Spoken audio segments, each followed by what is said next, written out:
Assalamualaikum warahmatullahi wabarakatuh. Jangan lupa subscribe, like, and share.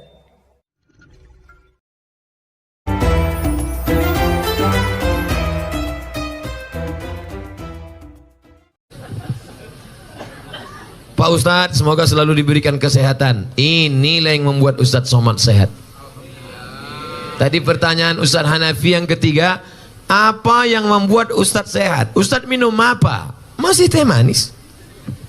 Kenapa Ustadz sehat? Yang membuat sehat, orang sebanyak ini berdoa, ceramah di Gayo Luas 3 kali, asar, isya, subuh, macam makan obat. Bayangkan berapa jamaah yang berdoa, ya Allah sehatkan Ustadz Somad sampai pagi Jumat ya Allah. Setelah itu terserah kabupaten lain lah.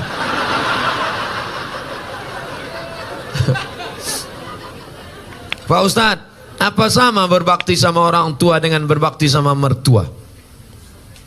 Kau jumpa istrimu itu umurnya berapa? 25 tahun. Selama 25 tahun tuh ngasih makan dia siapa? Bapak sama emaknya. Sedangkan ayam saja tak dikasih orang. Ayam, ikan lele tak akan dia kasih. Kenapa dia mau mengasih anak gadisnya kepada engkau, sedangkan kau tak pula ganteng, PKI, pendek kecil hitam? Kenapa dia mau mengasih kepada engkau? Emakmu sayang padamu karena kau anaknya. Ayahmu sayang padamu karena kau anaknya. Tapi ini bukan emakmu, bukan ayahmu, tapi mau mengasihkan anak gadisnya padamu. Kira-kira mana yang lebih hebat? Orang tua apa mertua? Mertua. Oleh sebab itu jangan kau beda-bedakan. Sayang kau pada emakmu, sayang pada emak mertuamu. Sayang kau kepada ayahmu karena dia memberikan anak gadisnya yang the best, yang terbaik. Inilah anak gadisku yang paling cantik. Padahal di kampung itu banyak yang lebih cantik. Tentu anak dia dipujinya. Oleh sebab itu maka yang selama ini tak sayang pada mertua, balik dari pengajian ini mudah-mudahan sayang dia pada mertuanya insyaAllah. Makanya carilah menantu yang soleh, bukan somat.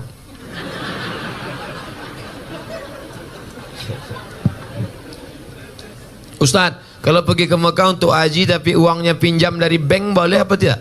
Bank syariah, Bank Aceh Syariah boleh. Masa pergi, masa ngutang ibadah Pak Ustaz? Boleh ngutang. Pak Haji pinjam duit 2,5 juta, aku mau kurban. Kurban bulan berapa? Bulan Zulhijjah. Nanti kelapaku panen bulan Muharram. Boleh. Ada yang akan membayarnya, boleh. Yang tak boleh itu Pak Haji pinjam duit 2,5 juta, apa yang akan kau bayarkan? Kuserahkan pada Allah Subhanahu wa ta'ala. Nah itu tak boleh. Misalnya kau PNS, lalu pergi kau ke bank syariah, lalu kata orang bank syariah ini akadnya murabahah, nanti dapat bantuan. Sebelum berangkat sudah lunas. Saya tidak tahu di Gayo Luas. Kalau di Pekanbaru Riau, store 2017 berangkat 2031. 2030 malaikat maut datang. Insya Allah, mudah-mudahan kita bisa berangkat haji insya Allah. Ada satu kabupaten di Indonesia miskin susah, tapi jamaah hajinya terbanyak. Bupatinya cerita ke saya, Ustadz Somad, ini kabupaten miskin, tapi jamaah hajinya terbanyak. Loh kok bisa gitu Pak Bupati? Orang kampung kalau tanam padi, pas nanam itu mau pergi haji, mau pergi haji, mau pergi haji, mau pergi haji. Pas dia nanam karet, mau pergi haji, mau pergi haji. Disampaikan Allah niatnya. Yang kampung lain dah mau kawin lagi, mau kawin lagi. Sampai juga, sampai juga. Insya Allah bisa dua-duanya insya Allah. Ustadz ini cerita kawin aja. Untuk memanas-manasi ada yang belum nikah. Bukan untuk saya untuk apa? Ada kawan kita belum nikah. Ustadz, di keluarga orang tua saya cuman saya yang muslim. Alhamdulillah. Mudah-mudahan saudaramu dapat hidayah insyaallah. Jika saya siap sholat langsung panjatkan doa untuk ibu saya, sah apa tidak Pak Ustaz? Nabi mendoakan non muslim. Apa doanya? Allahumma hdi qaumi fa innahum la ya'lamun. Berikan kaumku, adikku, kakakku, emakku, adikku hidayah supaya mereka bersyahadat asyhadu an la ilaha. illallah wa asyhadu anna Muhammadar Rasulullah. Hukum seorang istri minta kepada suaminya imam solat, tapi suami tak mau. Nah, ini laki Fir'aun ini.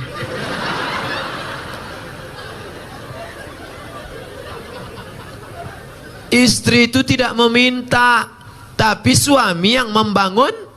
Kan suami mengambil air di perciknya ke wajah ibu, bangun. Nah itu kalau anak udah 3.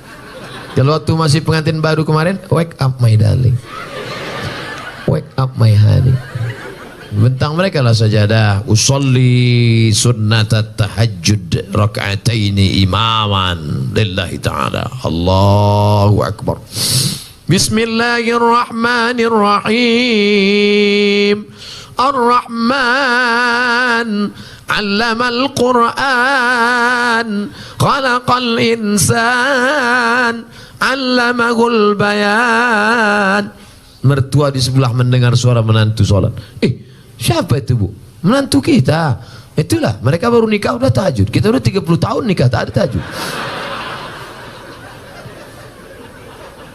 Siapa menantu kita? Itu yang tamat dari pesantren tahfiz Quran dari Gayo Luas itu. Masya Allah. Amin ya Rabbal Alamin. Menantu akan datang. Menantu yang sekarang buka pintu.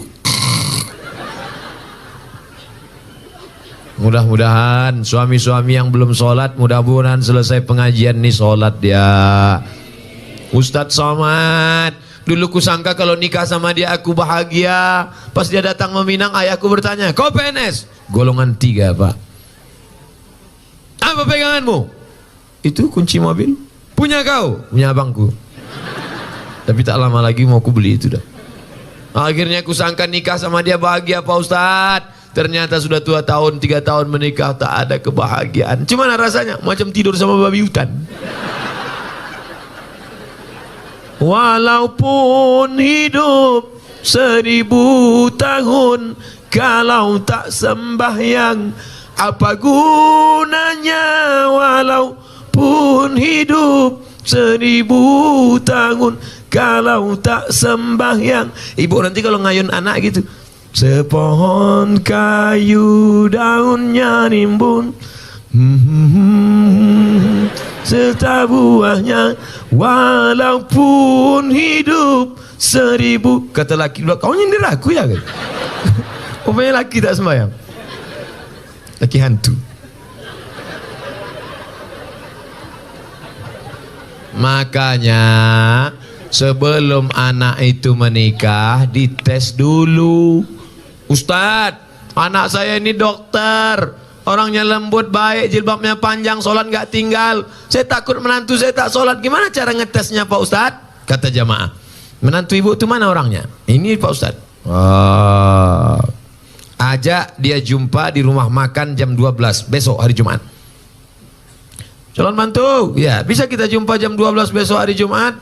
Mohon maaf ibu calon mertua, siapapun yang mengajak kalau hari Jumat, aku mau sholat Jumat, terimalah dia. Tapi kalau kata dia, oke, jangan terima. Tapi soal ini tak bisa dipakai lagi karena sudah bocor. Nanti ku kasih soal lain.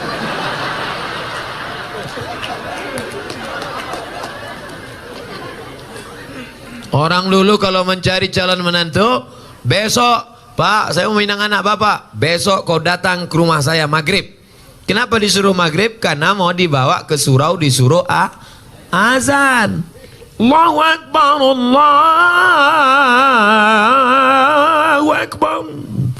Mantap azannya. Samsung, HP. Dulu calon menantu dites azan. Setelah lulus azan, bapak tu pun pura-pura batuk. Bapak tak bisa maju jadi imam nih, tadi minum es 3 drum. Kalau kau maju jadi imam, dia pun maju dah. Ghairil maghdubi alaihim waladdallin. Amin. Bismillahirrahmanirrahim. Inna a'tai. Kata mertua di belakang, mak gaya kau ngeri kali ya kan? Sangka entah ayat apa tadi. Rupanya itu juga. Tapi jadilah daripada tidak sama sekali. Makanya kalian yang muda-muda ini latihan jadi imam. Latihan jadi imam. Kalau latihan jadi imam jangan langsung sholat isya. Jadi imam tuh latihannya zuhur dulu. Zuhur itu modalnya takbir aja. Allahu Akbar.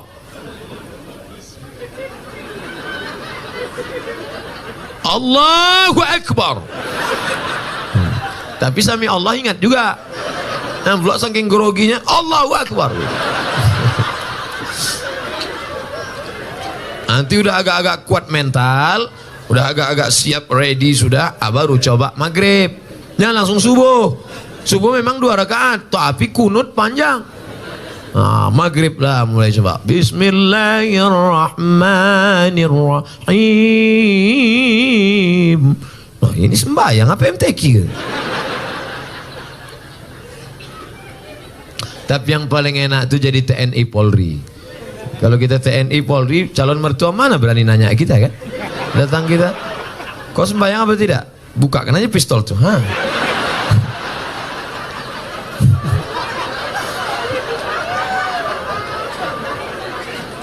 Akad nikahnya pun, aku nikahkan engkau dengan anakku dengan mahar sebentuk cincin emas tunai. Siapa?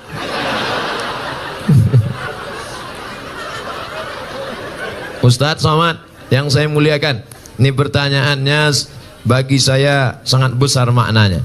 Seorang ibu hamil duluan, baru menikah. Bagaimana status anak tersebut?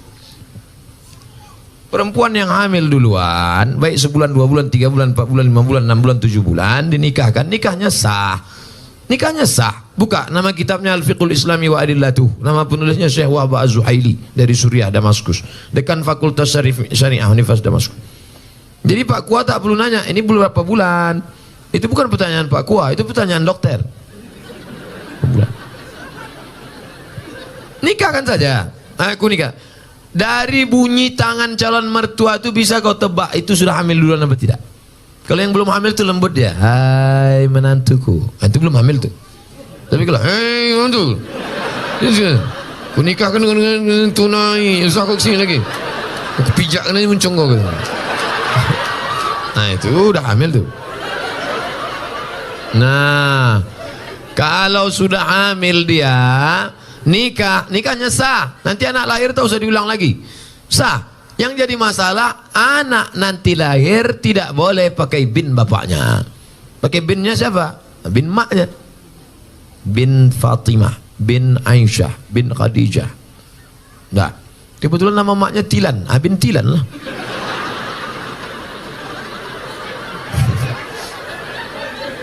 Dua, kebetulan anak ini lahir laki-laki.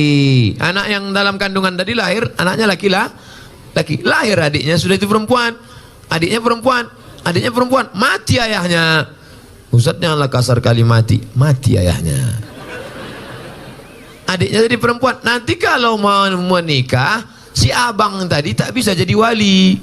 Karena hubungan mereka saudara seibu tak bisa jadi wali. 3, bapak meninggal, si ayah meninggal, si anak tak dapat harta warisan karena tak ada hubungan nasab. 4, kebetulan anak pertama tadi anak gadis, cantik, dipinang anak lajang. Pas nikah nanti si bapak tak bisa jadi wali. Walinya wali hakim Pak Kua. Banyak sekarang yang ngotot, saya walinya. Oh tak bisa mas bro. Apa salah saya? Saya kan bapaknya. Tengok wajahnya kan mirip tak bisa. DNA tak laku. Salah saya apa? Kau mencoblos sebelum hari H. Tak bisa. Maka jaga anak gadis kita. Makanya kalau datang anak lajang, besok hari Jumat, habis hari Jumat hari Sabtu, hari Sabtu malam Ahad, anak lajang datang bawa motor. Pak, saya bawa anak gadisnya sebentar ya. Jangan. Ustadz Somad sudah ceramah, aku tak ingin anak ini makan. Sekarang banyak orang tua lebih mau makan di daun daripada makan di pinggan. Sekali tidak, jangan keluar. Melangkah kau dari rumah ini selangkah, tak kuakui kau anak dunia akhirat. Masuk dalam. Sebentar aja Pak. Tidak. Nanti kami belikan bapak mie ayam. Apa lah?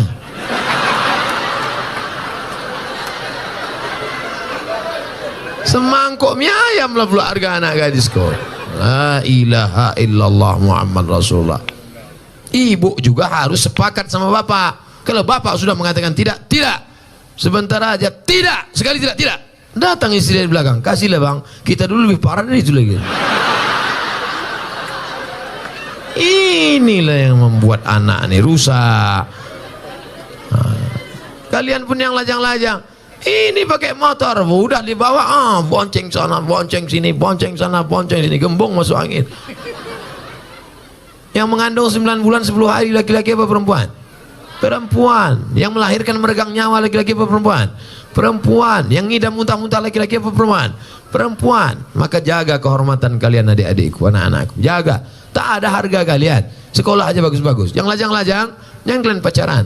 Tak usah kalian pacaran. Emangnya Ustadz dulu tak pernah pacaran? 4 tahun saya di Mesir tak pernah pacaran. Kalau tak percaya tanya sama Ustadz Fadil. Tak pernah Ustadz kan?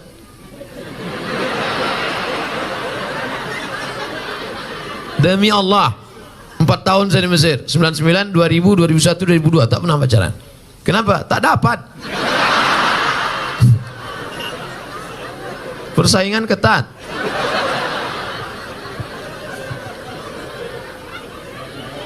Assalamualaikum. Tapi setelah pulang, selesai saya S1 Mesir, saya lanjutkan S2 Maroko. Habis itu saya pulang 2008 saya pulang, lulus PNS, mengajar, ustadz. Coba tengok komen-komen. Nih lajang-lajang yang asik pacaran. Kalian serius saja belajar. Sekolah. Saya tak ganteng macam kalian. Hitam, pesek, kurus, kering, hitam. Coba tengok komen-komen di FB, di Instagram. Ustadz, jadikan yang kedua ya. Tak usah kalian takut jodoh-jodoh itu. Apa kalian takut? Apa hukum sogok menyogok dalam Islam? Itulah yang udah aku jelaskan tadi. Udah. Ar-rashi wal murtashi. La'ana Rasulullah SAW ar-rashi wal murtashi. Yang menyogok masuk neraka, yang disogok masuk neraka. Duit sogok haram, dikasih anak bini makan haram, dimakan masuk darah hitam naik ke otak, jantung kotor, menjadi darah daging masuk neraka jahanam, dibawa pergi haji Makkah. Labbaik Allahumma labbaik, labbaik la syarika lak labbaik. Apa kata malaikat?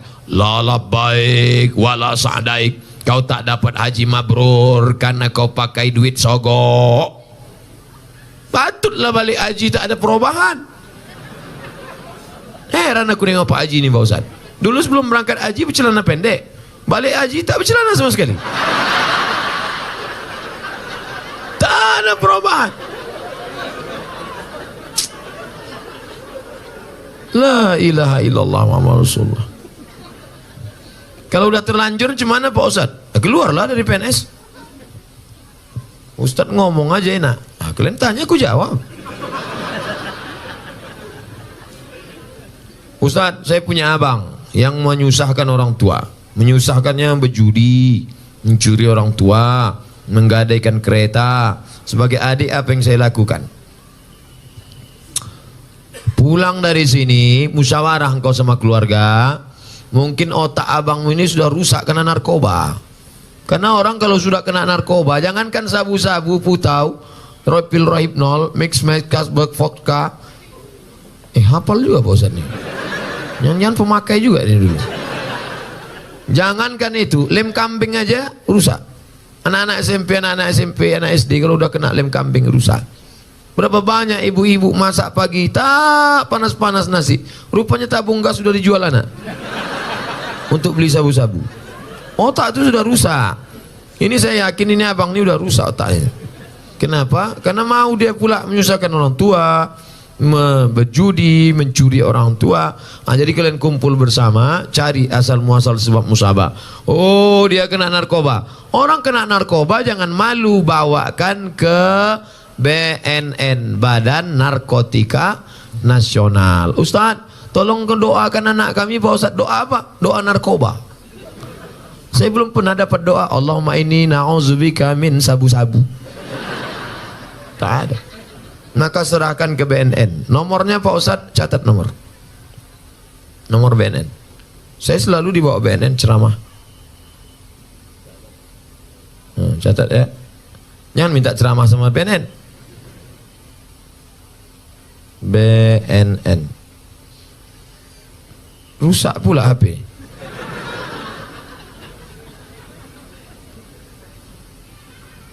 BNN.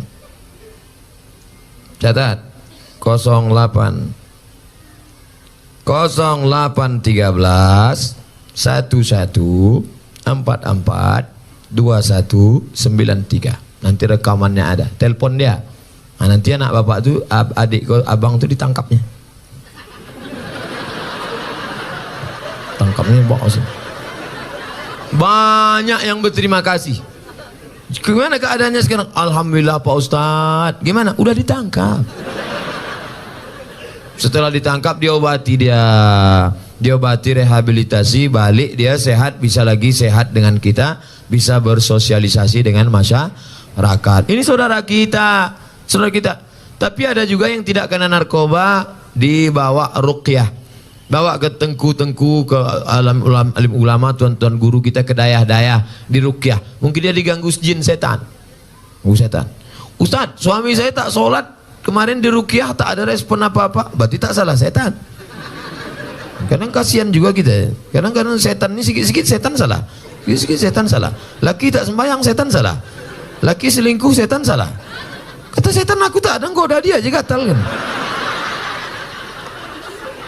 Nanti keluar namanya KPS, Komisi Perlindungan Setan. Saking banyaknya setan disalah-salahkan. Ada bencong LGBT, waktu dibacakan ruqyah keluar jinnya. Habis itu sehat deh. Itu yang meruqyah namanya Ustadz Saifullah, Ketua Arsy, Asosiasi Ruqyah Syariah Indonesia. Ketuanya Ustadz Junaidi. Setiap provinsi ada di ruqyah. Nah, jadi rupanya ada juga jin itu yang bencong. Masuk dia, begitu masuk melambai dia. Ya. Begitu keluar jin itu sehat. Tapi saya tak bisa ruqyah. Jadi ruqyah ini ada ustadz-ustadznya. Kadang kita ini ayatnya hafal, pas kita baca jin itu tak mau keluar. Allahu la ilaha illa huwal hayyul qayyum la ta'khudhuhu sinatun wa la naum. Hai jin, keluar. Tak mau kata dia. Keluar. Tak mau. Keluar. Masa setan ngusir setan gitu. Rupanya perbuatan kita 11-12 sama dia. Pak Ustadz, saya sering memikirkan sesuatu dan tak khusyuk sholat. Bagaimana itu Pak Ustadz? Kata Syekh Ali Tontawi, menjaga khusyuk sholat itu syaratnya 5. Yang pertama, waktu wudhu jangan bercakap.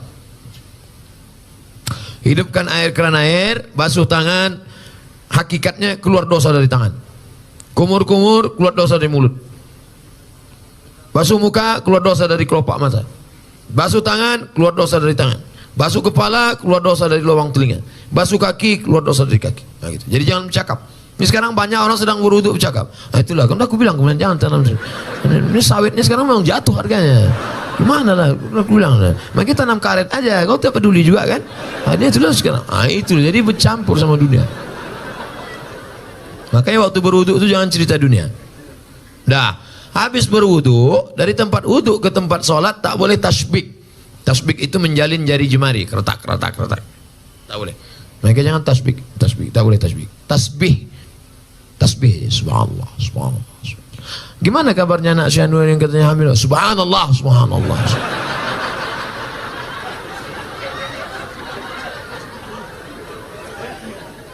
Ada lagi tasbih.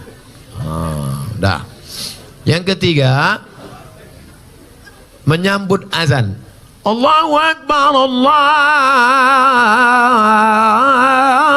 Akbar, Allahu Akbar, Allahu Akbar. Hayya 'alas shalah. La haula wala quwwata illa billah. Nah, jadi jangan ngobrol sedang azan. Nah, jadi kalau ada yang ngajak kita ngobrol waktu sedang azan, kabarnya si anu jadi acara la haula wala quwwata illa billah.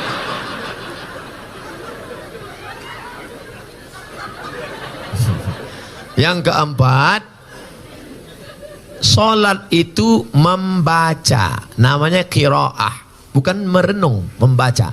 Maka dibaca, inna sholati wa nusuki wa mahyaya la syarika lahu. Ya khabab, ya. Nabi itu kalau sholat mulutnya bergerak apa tidak? Nabi kalau sholat mulutnya bergerak. Dari mana kau tahu mulut Nabi bergerak? Bittirabih liyati, ku tengok jenggotnya bergoyang. Kenapa jenggotnya bergoyang? Karena dagunya bergoyang. Bismillah. Sekarang banyak orang sholat mulutnya diam ya.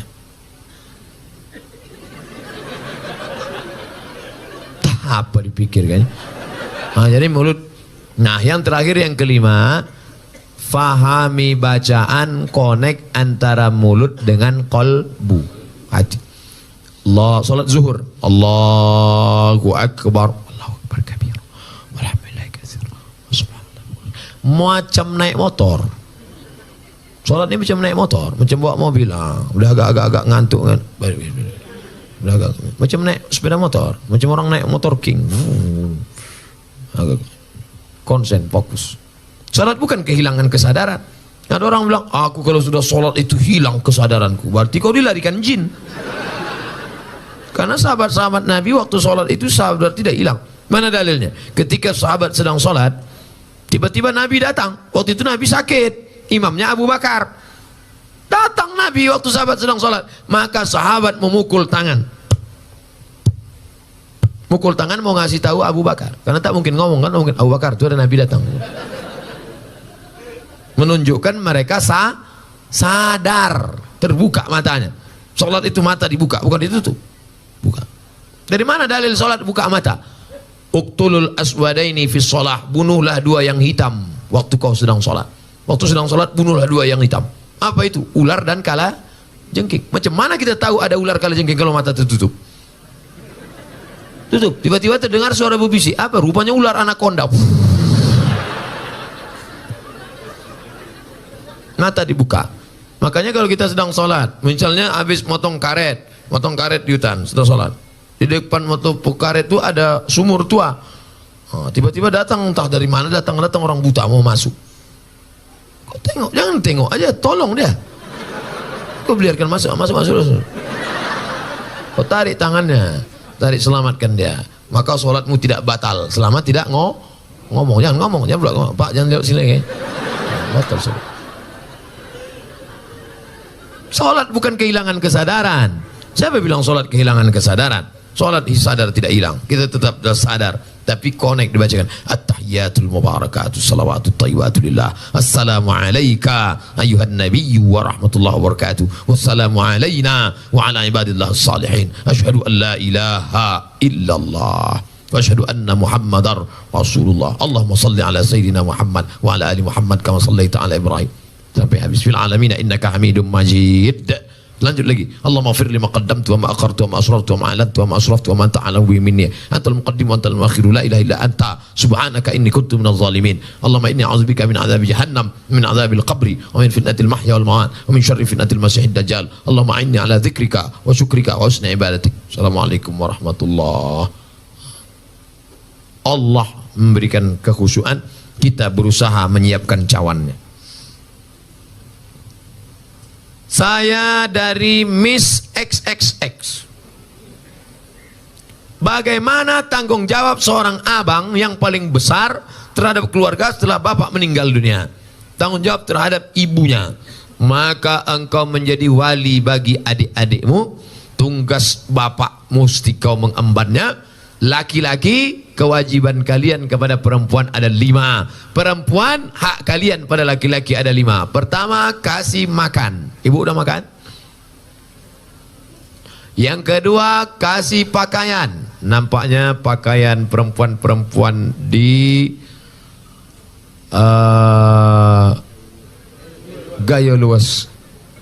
Karena di tempat lain banyak perempuan yang tidak dikasih lakinya pakaian. Dikasihlah rok pendek, ditarik ke atas, terbuka bawah. Ada juga yang rok panjang, resleting, belum berpasang. Panjang roknya, tapi tak pasang. Asal lewat, terbuka. Saya tidak nengok, tertampak. Kewajiban kalian pertama, kasih makan. Kasih makan. Yang kedua, kasih pakaian. Yang ketiga, kasih tempat tinggal. Yang keempat, kasih pendidikan. Kalian kasih didik adik-adik kalian. Mak tak usah lagi pendidik, tapi mak juga bawa pengajian. Mak jangan dididik. Kalian yang punya ayah sudah meninggal, tinggal mak, jangan mak pula kalian didik. Balik dari sini, mak duduk sini mak. Assalamualaikum warahmatullahi wabarakatuh. Kan begitu.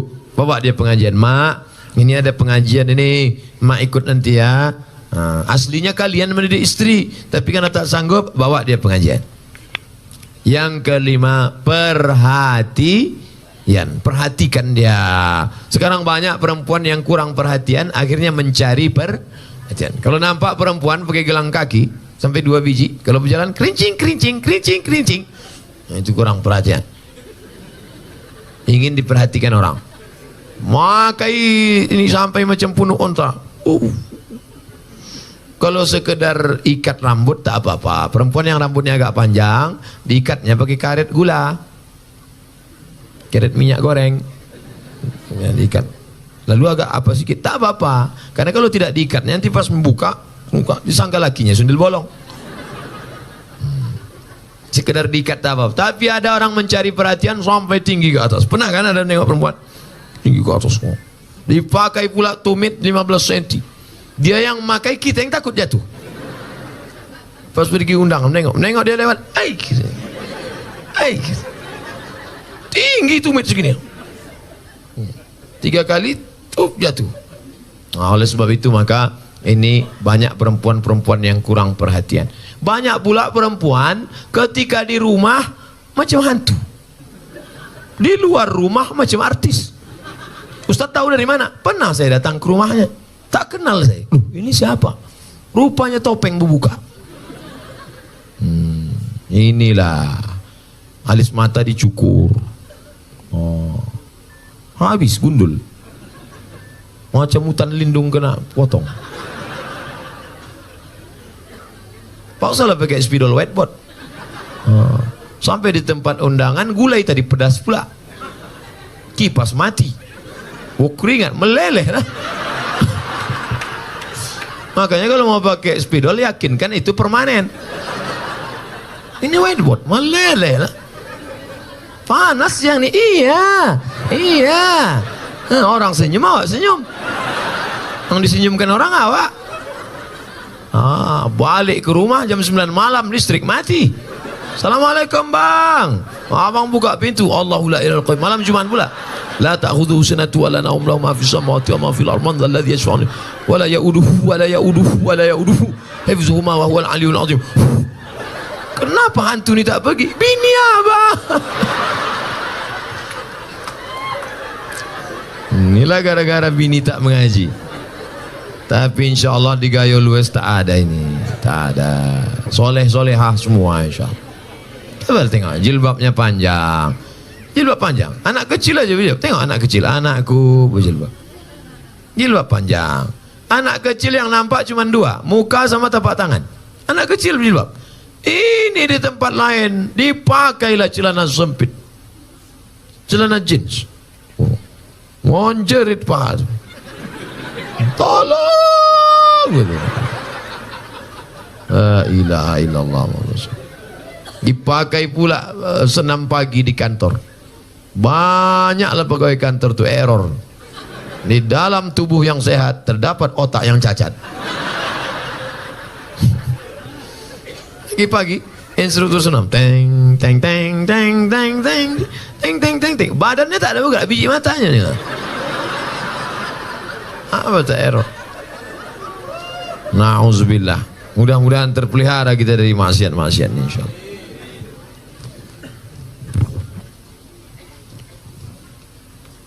Itulah kaji kita pada malam hari ini. Besok pertemuan yang ketiga. 6 SKS saya selama sini. Tadi 2, ini 2, besok subuh. Tadi khusus masalah Quran saja. Tadi fokus masalah Quran. Malam ini mengkaji masalah PNS, tanggung jawab, sogok, ria, riba. Besok subuh kajian kita khusus masalah solat. Solat saja besok kita kaji tentang solat berjamaah. Insyaallah, mudah-mudahan ala hazihi niyah wa kulli niyatin salihah. Al-Fatihah. A'udzubillahi minasyaitonir rajim. Bismillahirrahmanirrahim. Alhamdulillahi rabbil alamin. Arrahmanir rahim. Maliki yaumiddin. Iyyaka na'budu wa iyyaka nasta'in. Ihdinas siratal mustaqim. Siratal ladzina an'amta 'alaihim ghairil maghdubi 'alaihim waladdallin. Amin. Allahumma balligh maqasidana. Ya Allah, sampaikan niat baik kami menjadikan Gayo Luas menjadi program 1000 anak-anak hafiz Quran ya Allah. Allahumma la sahla illa ma ja'altahu sahla wa anta taj'alul hazana idza syi'ta sahla. Tidak ada kemudahan kecuali Engkau menjadikannya mudah, maka mudahkan segala cita-cita kami itu supaya tercapai ya Allah. Allahumma ja'al abna'ana wa banatina min huffazil Quran wal hafizat. Jadikan anak-anak kami para penghafal Quran. Allahumma ja'al muwazzifina, jadikan para pegawai-pegawai ASN, TNI, Polri kami orang-orang yang istiqamah dalam iman dan Islam. Ya muqallibal qulub, wahai Engkau yang membolak-balikkan hati, sabit qulubana, kokohkan hati ASN, kokohkan hati para TNI Polri kami untuk senantiasa menolong agamamu dalam iman dan Islam ya Allah. Allahumma inna, tolong kami ala zikrika, supaya hati kami ini selalu berzikir mengingatmu, wa syukrika, selalu bersyukur kepadamu, wa husna ibadatik, selalu beribadah dengan ibadah yang baik padamu. Allahumma ja'alil hayata ziyadatan lana fi kulli khair. Kalau Kau takdirkan umur kami panjang besok pagi masih hidup, jadikan hidup itu sebagai amal soleh ya Allah. Waj'alil mauta rahatan lana min kulli syarr. Kalau Kau takdirkan kami harus mati malam ini, biarlah kematian ini membuat kami berhenti dari dosa-dosa ya Allah. Allahumma rzuqna imaman adila, berikan kami pemimpin-pemimpin, wakil-wakil rakyat yang soleh-soleh, yang baik-baik, yang memperjuangkan zakat, yang memperjuangkan busana muslimah, yang memperjuangkan perda syariah, yang memperjuangkan Bank Aceh Syariah, yang memperjuangkan baik, selamat kami dari riba ya Allah. Allahumma aslih syababal muslimin, perbaiki anak-anak muda kaum muslimin, wadfa'na al-ghala' wal waba' wal fahsya' wal riba was zina. Bil khusus Gayo Luas, selamatkan dari zina, selamatkan dari narkoba, selamatkan dari perbuatan keji dan mungkar. Allahumma akhtim lana bi husnil khatimah wa la takhtim alaina bi su'il khatimah. Allahumma ja'al akhir kalamina inda intihai ajalina, jadikan akhir kalam kami ketika ajal kami sampai, yang terakhir keluar dari mulut kami la ilaha illallah Muhammadur Rasulullah sallallahu alaihi wasallam. Allahumma rzuqna ziyarata baitikal atiq, berikan kami rezeki yang halal supaya kami bisa berhaji dan umrah. Rabbana atina fid dunya hasanah wa fil akhirati hasanah wa qina adzabannar. Wa sallallahu ala sayyidina wa maulana Muhammad wa ala alihi wa sahbihi wa sallam walhamdulillahi rabbil alamin. Taqabbal